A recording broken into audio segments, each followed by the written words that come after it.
Oricare. Aici ce-am făcut? Acolo ai făcut un strop, poți să lași așa sau poți să-l închizi. Așa.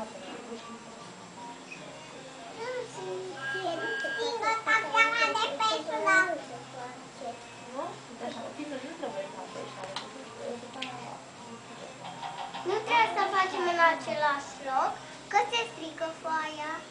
Nu, numai în direcția așa. Ce?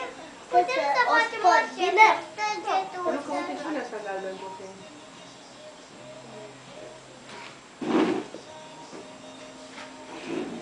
Bine. Da. Mai bine mai aleg burețelul să văd și nu terminat. Bine.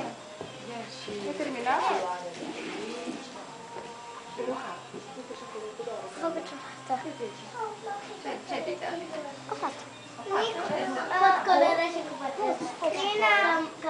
Trina! Pot să fac și cu burete. Dar ți-am zis înainte. Vreau să frumos?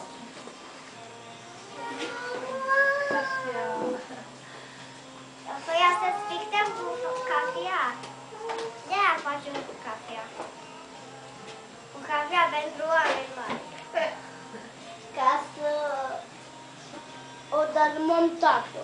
Ba nu. Păi dacă o și dărmăm... Este o hărmălaie de culoare. Uite ce-o făcut. Nu-i nimic, nu-i nimic. La codița cu mai, da? Îmi place cum se încrețește aici în spate, știi? De se încrețește numai... Mai, stai puțin. Așa și după aia așa, așa încă o dată. Nu mai băga, nu mai băga, că ai destul aici. Da, așa. Dar acum uite, zice că e... Păi chiar mă uitam la cunata mea, așa de fetița cunatei mele.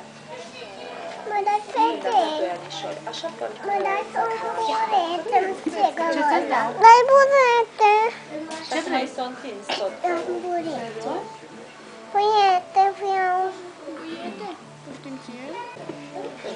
Uite un buluvan aici, o tunghi, o piatră mare și mai întâi o piatră de buluvan și mai mare este. Vă rog. De o și mare și.